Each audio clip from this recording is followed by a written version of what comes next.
Hello everyone, my name is Vittal Gaikwad. I welcome you all to my YouTube channel Justice Forever में। आज के video में हम discuss करेंगे section 6 of the Indian evidence act 1872 के बारे में। पिछले वीडियो में हमने देखा सेक्शन 5 के बारे में, जो कि बताता है एविडेंस में be given of every fact in issue and relevant fact, मतलब कि हर उस फैक्ट इन इशू और रिलेवेंट फैक्ट का एविडेंस दिया जा सकता है। फैक्ट इन इशू क्या होता है और रिलेवेंट फैक्ट कौन कौन से होते हैं, ये हमने पिछले वीडियो में देखा। अगर आपने वो वीडियो नहीं देखा तो मैं आई बटन में उसकी लिंक दे दूंगा, वहाँ से आप जाके देख सकते हैं। तो आइए देखते हैं सेक्शन 6। सेक्शन 6 हमें डॉक्ट्रिन ऑफ रेस जेस्टे देता है। रेस जेस्टे का मतलब होता है थिंग्स डन, थिंग्स सेड और done in the same transaction. इसका मतलब अगर किसी भी एक ट्रांजैक्शन में कोई भी थिंग्स उसके सराउंडिंग में होती है तो वे फैक्ट्स उस इवेंट के रेस जस्टे होते हैं। सेक्शन 6 की हेडिंग है relevancy of facts forming part of a same transaction, मतलब ऐसे फैक्ट्स जो कि एक ट्रांजैक्शन को फॉर्म करते हैं वो फैक्ट्स रिलेवेंट होते हैं सेक्शन 6 में।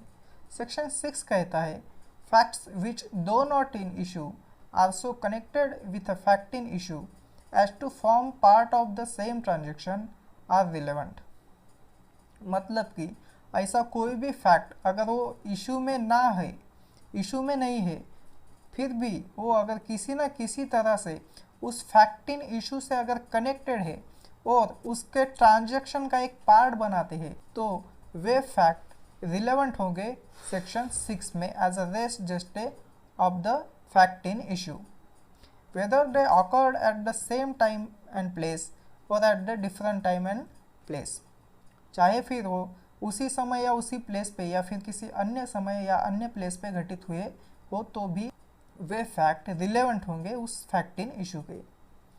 ये दोस्तों कोर्ट के सामने जो भी केसेस आती है वो केसेस एक फैक्ट स्टोरी से बनी होती है और ये फैक्ट स्टोरीज कुछ ना कुछ सर्टन एक्ट्स, कुछ ना कुछ ओमिशन या फिर कुछ ना कुछ स्टेटमेंट से बनी होती है।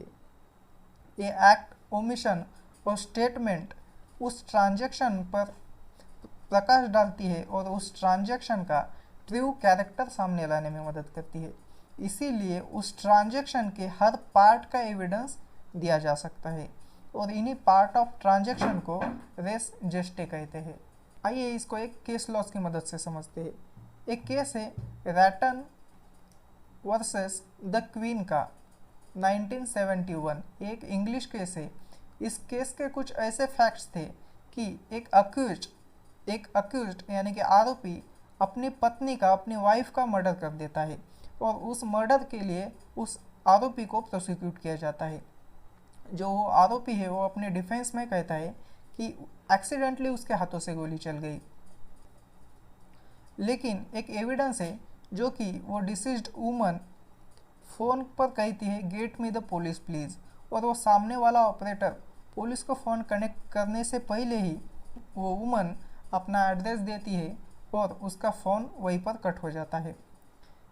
उसके थोड़ी देर बाद जैसे ही पुलिस उस प्लेस पर पहुंचती है तो उन्हें एक वुमन की डेड बॉडी मिलती है। अब इस केस में उस महिला का कॉल और उसका जो स्टेटमेंट था get me the police please, ये दर्शाते हैं कि उस महिला ने तनाव में आकर ऑपरेटर को कॉल किया था कि उसकी जान जो है खतरे में है।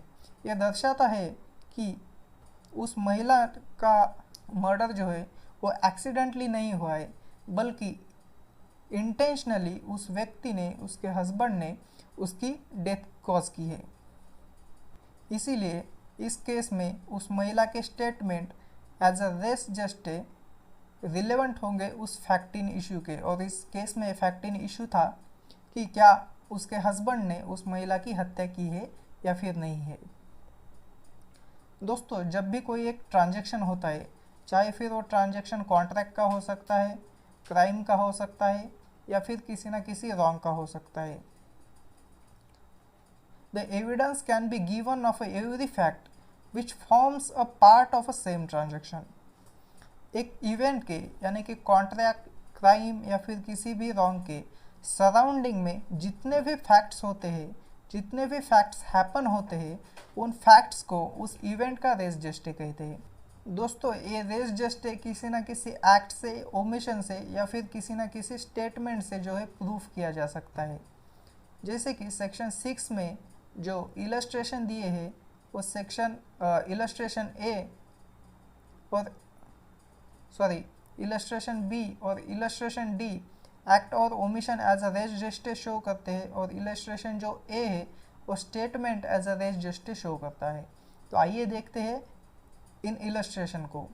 इलस्ट्रेशन ए कहता है A is accused of waging war against the government of India by taking part in an arm insurrection in which property is destroyed, troops are attacked and gaols are broken open. The occurrence of this fact is relevant as forming part of a general transaction, though A may not have been present at all of them. ये दोस्तों ए जो है वो accused है waging वार का, जिसने जो कि गवर्नमेंट ऑफ इंडिया के अगेंस्ट हो रहा है, और ये जो है भाग लेता है एक आर्म इंसरेक्शन में।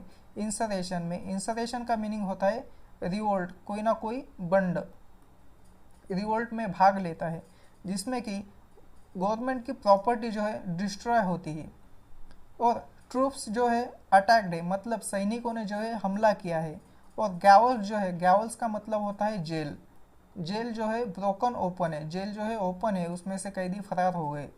The occurrence of this fact is relevant. ये जो फैक्ट है ये जो तीन फैक्ट घटित हुए हैं, एक प्रॉपर्टी डिस्ट्रॉय हो गई, दूसरा सैनिकों ने हमला किया है, और तीसरा है गैवल्स आर ब्रोकन ओपन, मतलब जेल जो है ओपन है। अब इन तीन ही जगह पे जो तीन फैक्ट हैपन हुए हैं, इन तीन ही जगह पे एक ही टाइम पे प्रेजेंट नहीं रह सकता, फिर भी इन तीन पार्ट को as a part of a same transaction माना जाएगा, और ये तीनों फैक्ट के ट्रांजेक्शन जो है और ये जो पार्ट है ये रिलेवेंट होंगे as a res gestae of the fact in issue. Next illustration है इलस्ट्रेशन डी। इलस्ट्रेशन डी कहता है the question is whether certain goods order from B were delivered to A, the goods were delivered to several intermediate persons successively, each delivery is relevant. अब देखते हैं statement as a res gestae. क्या statement किसी भी fact in issue का res gestae हो सकता है? जैसे हमने एक पहले केस देखा रैटन वर्सेस द क्वीन का, उसमें statement as a res gestae use हो सकता है, ये हमने देखा। इसका इलस्ट्रेशन ए है, A is accused of a murder of B by beating him, whatever was said or done by A or B or the bystanders at the beating, also shortly before or after it, as to form a part of the transaction, is a relevant fact. The question is, A is accused of murder of B by beating him. क्या A ने B की हत्या की उसको मार के? Fact से वो A है, क्या A और B ने उस टाइम पे जो उनकी बीटिंग हो रही थी, जब उनकी मारामारी हो रही थी, तो क्या उस वक्त उन दोनों ने कुछ कहा था? क्या उनके कुछ स्टेटमेंट्स थे, या फिर उनके आजू बाजू में जो लोग थे, जो बायस्टैंडर्स थे, उन्होंने कुछ कहा था? तो उनके जो स्टेटमेंट्स है वे रिलेवेंट होंगे इस फैक्ट इन इशू में। क्या ए ने बी को मारा, इस फैक्ट इन इशू में रिलेवेंट होंगे और उनको एज अ विटनेस बुलाया जा सकता है। लेकिन ऐसा statement as a res gestae use होगा तब उस केस में कोर्ट को बहुत स्ट्रिक्ट और कॉशियस रहना पड़ता है, क्योंकि ये स्टेटमेंट कभी भी फैब्रिकेट किए जा सकते हैं और एक झूठी स्टोरी बनाई जा सकती है। इसीलिए कोर्ट को बहुत ही स्ट्रिक्ट और कॉशियस रहना पड़ता है जब भी कोई statement as a res gestae use होगा। तो दोस्तों ये था आज का वीडियो। अगर आपको वीडियो अच्छा लगा तो लाइक कीजिएगा और अपने दोस्तों में ज़्यादा से ज़्यादा शेयर कीजिएगा। थैंक यू दोस्तों, मिलते हैं अगले वीडियो में।